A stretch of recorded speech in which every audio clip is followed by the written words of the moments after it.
આપણે સૌએ જીવનમાં ક્યારેક ને ક્યારેક લેખિત પરીક્ષા તો આપી જ છે ખરું ને? પણ શું ક્યારેય વિચાર્યું છે કે આ જે પ્રશ્નપત્ર આપણી સામે આવે છે એની રચના કેવી રીતે થતી હશે? આજે આપણે એ જ જાણીશું. લેખિત કસોટીના મૂળભૂત સિદ્ધાંતોને સમજવા માટે એનું ઊંડાણપૂર્વક વિશ્લેષણ કરીશું. તો ચાલો આ સફરની શરૂઆત આ એક સીધા સવાલથી જ કરીએ. એક સામાન્ય લાગતા પ્રશ્નપત્ર પાછળ ખરેખર શું હોય છે? કઈ વિચારસરણી, કઈ પદ્ધતિ અને કયો હેતુ છુપાયેલો હોય છે? ચાલો આ આખી વાતને સમજીએ. આપણી આજની ચર્ચા આ 4 મુખ્ય મુદ્દાઓ પર જ રહેશે.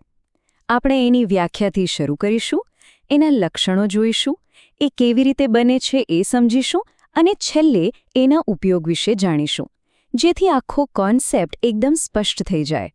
તો સૌથી પહેલા અને સૌથી પાયાના સવાલ પર આવીએ. લેખિત કસોટીને આપણે વ્યાખ્યાયિત કેવી રીતે કરી શકીએ? એ છે શું આખરે? ઠીક છે, ચાલો આને સરળ ભાષામાં સમજીએ.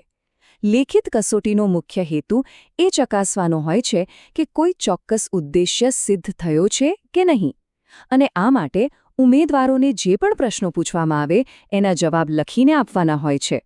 બસ આજની સૌથી સરળ અને સચોટ ઓળખ છે.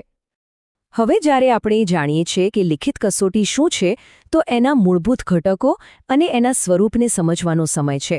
મતલબ કે કઈ વસ્તુઓ છે જે દરેક લેખિત કસોટીમાં સામાન્ય હોય છે.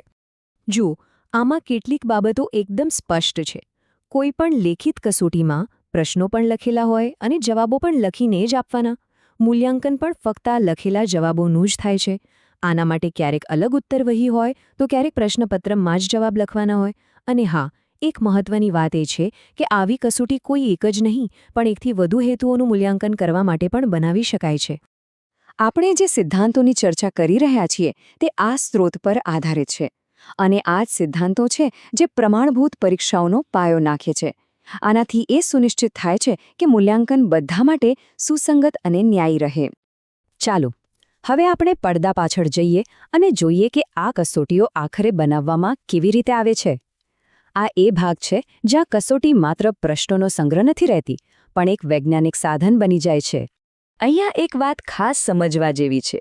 કોઈ પણ સારી કસોટી એમ જ અચાનક નથી બની જતી. તેની પાછળ એક ચોક્કસ યોજના હોય છે, એક આખો નકશો હોય છે, જેને બ્લૂપ્રિન્ટ કહેવાય છે. આ બ્લૂપ્રિન્ટ જ નક્કી કરે છે કે કસોટીમાં શું, કેટલું અને કેવી રીતે પૂછવામાં આવશે. કસોટી બનાવવાની આખી પ્રક્રિયા સામાન્ય રીતે આ 4 પગલાંને અનુસરે છે. સૌથી પહેલાં તો હેતુઓ નક્કી થાય છે, મતલબ કે શું ચકાસવું છે. એના આધારે બ્લૂપ્રિન્ટ એટલે કે એક માળખું તૈયાર થાય છે.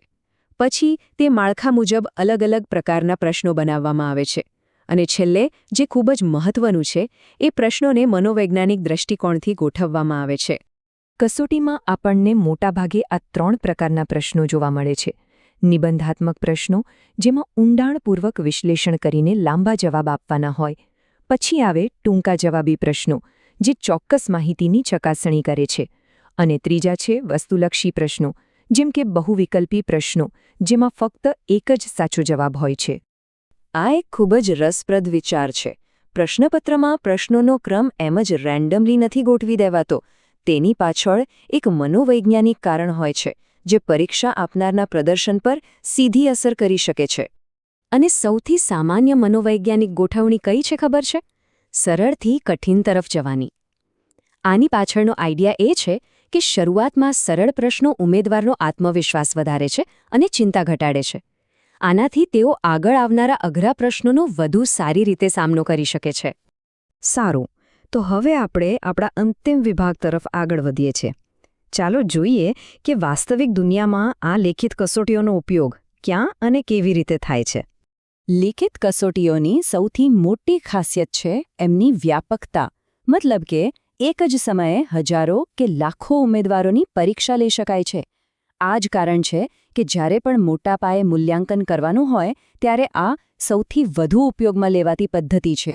એટલે સ્વાભાવિક છે કે લેખિત કસોટીઓ શાળાઓ અને કોલેજો જેવી ઔપચારિક શિક્ષણ પ્રણાલીનું એક અભિન્ન અંગ છે.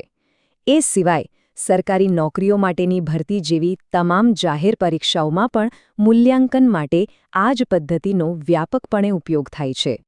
તો આ આખા વિશ્લેષણ પછી એક વિચાર અહીં છોડીને જાઉં છું. શું એક સારી રીતે વૈજ્ઞાનિક રીતે રચાયેલી કસોટી માત્ર જ્ઞાન ચકાસવાનું સાધન છે કે પછી તે પોતે જ શીખવાની પ્રક્રિયાનો એક મહત્વપૂર્ણ ભાગ છે? આના પર વિચારવા જેવું છે, ખરું ને?